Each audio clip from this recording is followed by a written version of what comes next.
Good evening. Good evening, Professor Dastidar. Today is June 4th, 2013.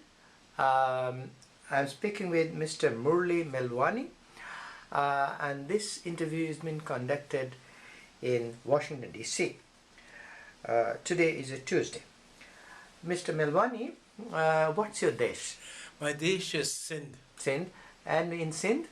In Sindh, the city was called Hyderabad. And in Hyderabad? Hyderabad, the locality, I don't remember, because when I was 14 months old, my father brought me over to undivided India. And where in India? In India, first he decided to go to Singapore, so he left my mother, my two older sisters, and I was just born at that time in Hyderabad city. In Hyderabad city. What's the name of your father? It is Harkrishan Das Milwani. And his profession? His profession, he began as a salesman in a department store in Singapore. Okay. And your mother's name? Was Mathri Bai. Mathri Bai? Yeah. And profession? She was a housewife. Okay. And how many brothers and sisters? At that time, there were just the three of us. Three of us. But by the time my father passed away, there were 6 sisters and 2 brothers. 2 brothers, 8 of you. Now, since you're very young, did you ever go back to visit Hyderabad home? No, I did not go back. Neither did my father. Okay, tell us why he didn't go. He went to Singapore. Okay. From there, when World War II broke out, his employers decided to move him to India, to a place called Shillong, to Nainital. Nainital. That was a hill station. In Uttar Pradesh. Yes. Now in I think Uttarakhand. Yes, and the purpose was for him to start a new store over there. What store he worked in Singapore? In Singapore, it was a company called Lalchand Dhalamal. Lalchand Dhalamal. And in Nainital also? No, it was called S. Lalchand. So he opened in his own name? No. Okay. On behalf of his employers. And what time period we are talking about? This was about 1941. 41. Yes. So your father was in Nainital, and your mother was taking care of you in Hyderabad. That is correct. So, did they tell you, or do you have any recollection about life in Hyderabad? How was it? Is it easy, difficult? How was your building like? Was it a hut, big building, small building? Any idea? My father used to tell us, because he never got a chance to go back. So he had a lot of memories, a lot of nostalgia, a lot of remembrance for his motherland. Okay. And he used to tell us that what a lovely place it was to live. Okay. From my reading, Sindh is a very hot place. Okay. But in my father's memory, it was a beautiful place. Okay. For instance, he'd say in the evening we would go out on the riverside and the breeze would be cool, and we would meet our friends and we would have a great time. Okay. And the other thing that he spoke about was that the cost of living was very small. Okay. He mentioned a coin called pi. Pi. It no longer exists. Okay.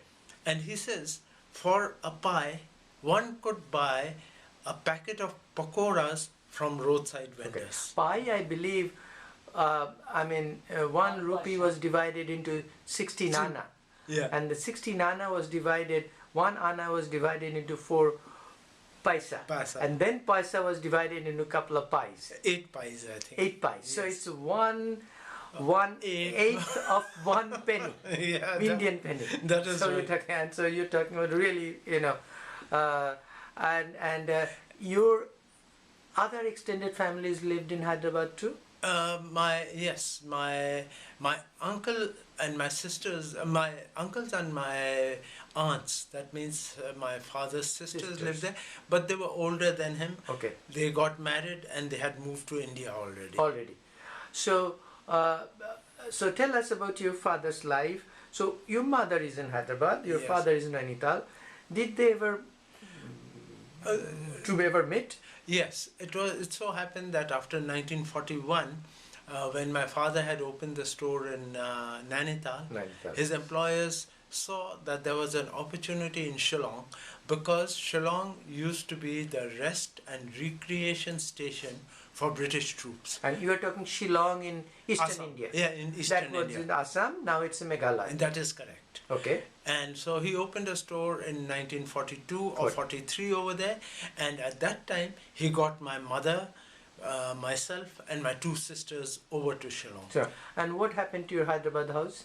Hyderabad house, it so happened that my mother used to believe that this house was haunted. Oh. And she never wanted my father to retain that. Okay. So in all the letters she would write to him that the house is haunted, I do not feel easy, please allow me to sell it. Okay. So my father got so fed up that his wife was writing to him to sell the house that he said, okay, you sell it.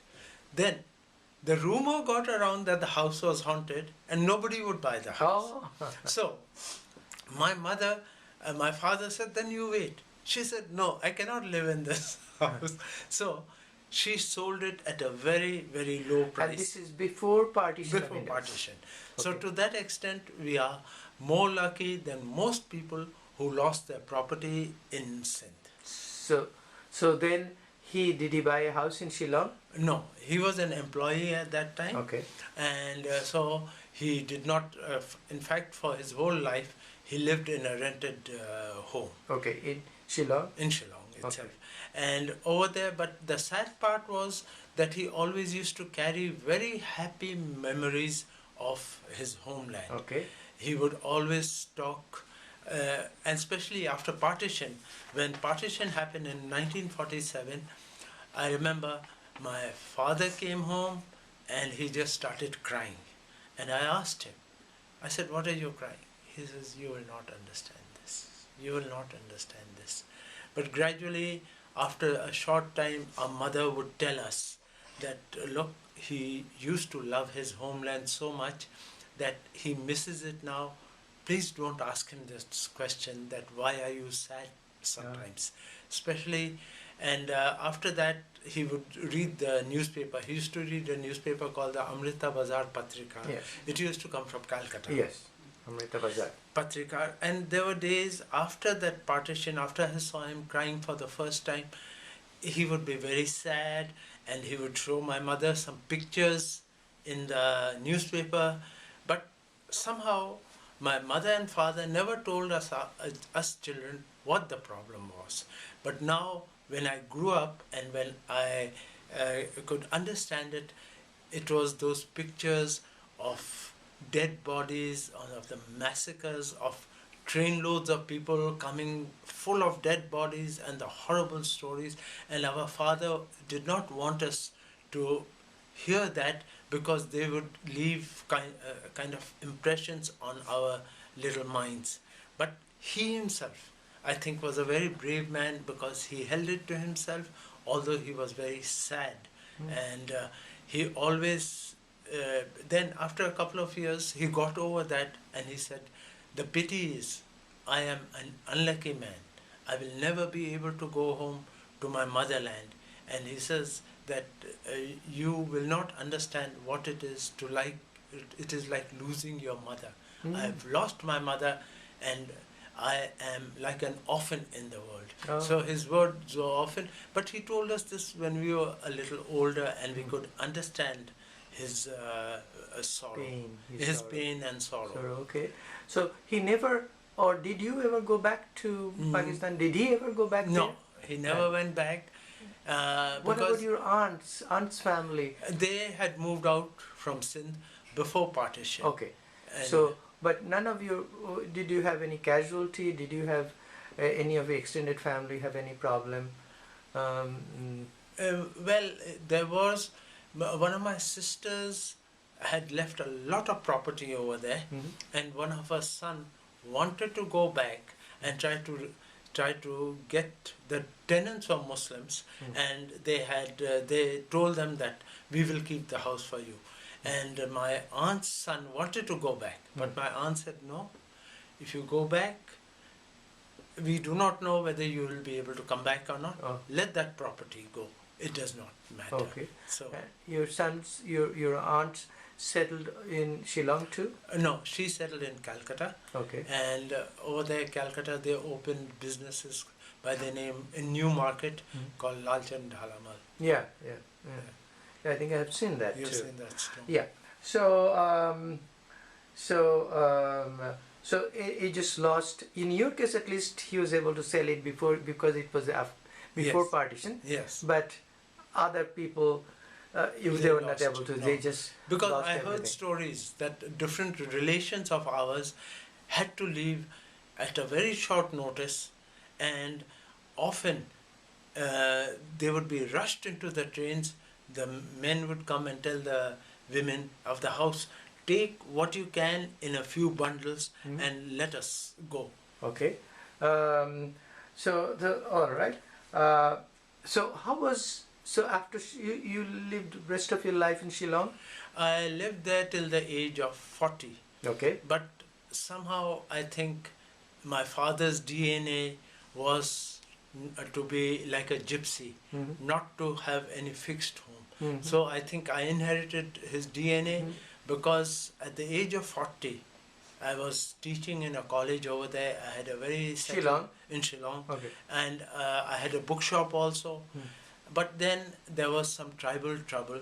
They started treating us Indians as outsiders. They were also Indians? They were also Indians, Okay. but their attitude was that we from other parts of India were coming there, taking their jobs, marrying their women, and just sort of displacing them. So it was after partition? Yes, that was after partition. So there was...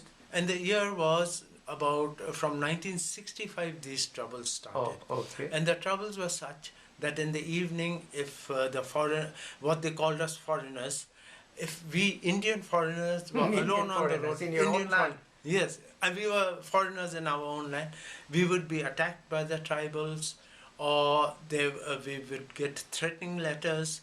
And one afternoon, I was in college, my wife looked at our house was over a narrow road, and it was a lonely road, and my wife saw that a couple of tribal youths got hold of a Bengali man. They pulled his dhoti out and they beat him up. And so that evening my wife said, "Let's sit down, I want to talk to you." She said, "We can manage in a lifetime." But by that time we had a son and a daughter. And she said, "What is the future for them? There's no future for them. Let us go somewhere."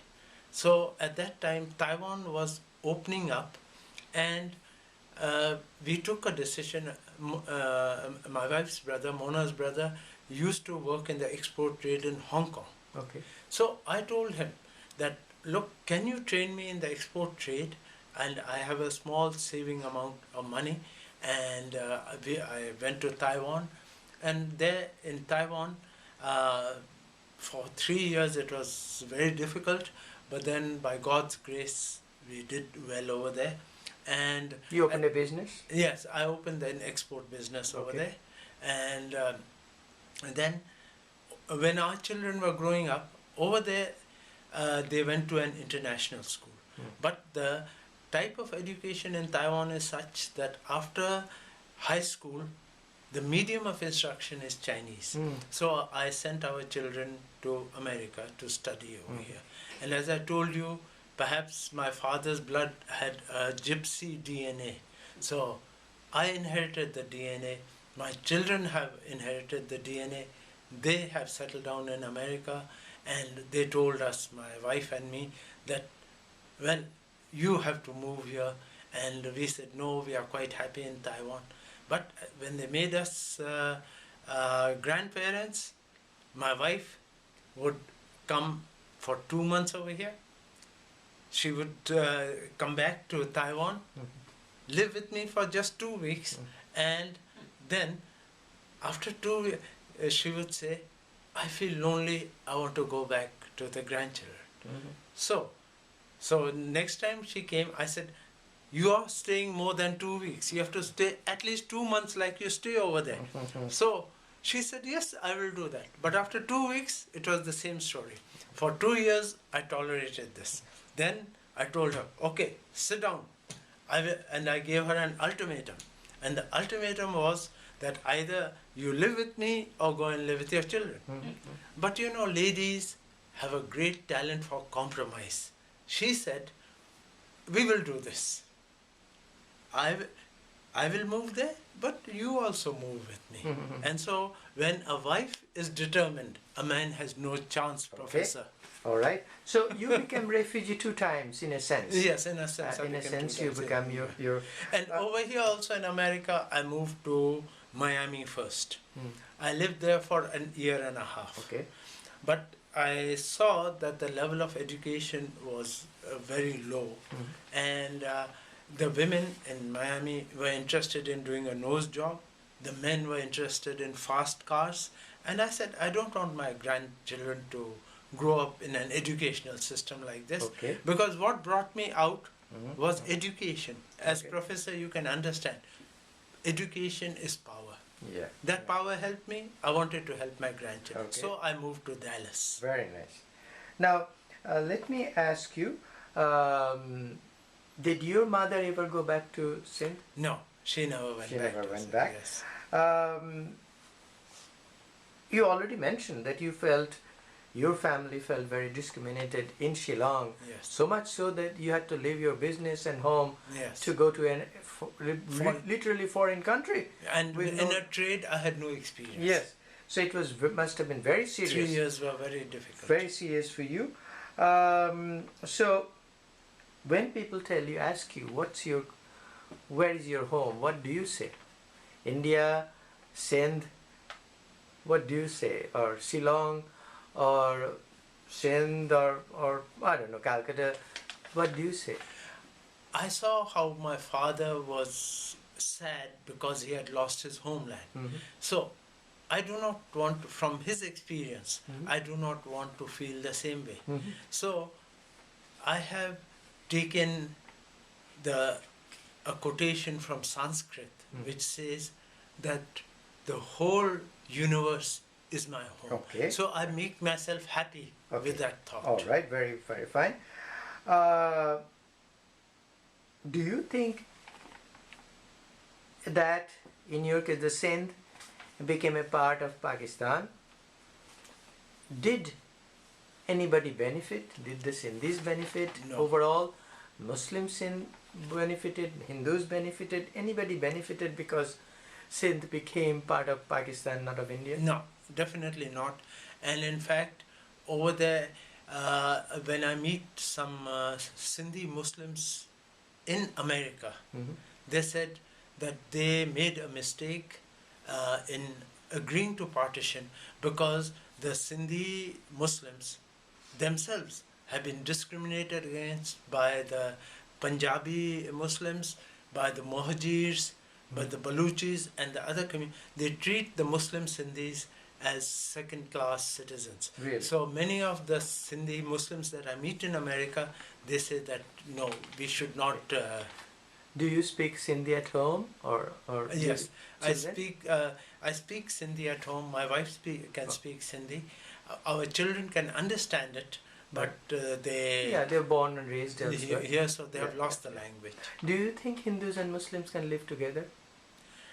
I have some reservations, and my reservation comes from a certain thought belief. According to me, Muslims believe that violence is a solution to problems. I, as a Hindu, I believe that negotiations are a solution to problems, not violence. Did you, or your children who were born here, they ever wanted to go back to visit your Hyderabad or your home? Well, my son was 11 years old and my daughter was 7 years old when we left Shillong.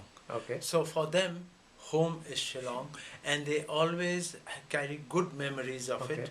So in fact, since we are talking about the gypsy DNA, my son moved in February from Dallas to California. And in California, they are the same type of mountains and hilly country like Shillong, and he feels very comfortable there. Very nice. And now, again, the gypsy DNA might come into my life because my wife says our daughter is in San Francisco, our son is in San Francisco now, we should perhaps go from here. I told her, no, let us see. So I have started believing that there is a DNA called the gypsy DNA. Or karma or... Karma, yes, you're right, Professor. Okay, now I'm almost to the end. Is there something that I did not ask you want to add? If not, fine. Yes, what I would like to add that I cannot understand how violence can be a solution to a problem. If you and I, Professor, have a disagreement, as rational beings, we can sit down with each other and I say that, look, this is troubling you, this is troubling me. We can always compromise, and after all, whether the color of our skin is white, black, brown or anything, the color of our blood is the same. So we are all brothers. Hindus and Muslims can be brothers. We can live as brothers. But the thinking has first to change. This is my opinion. Okay. Thank you very much. I appreciate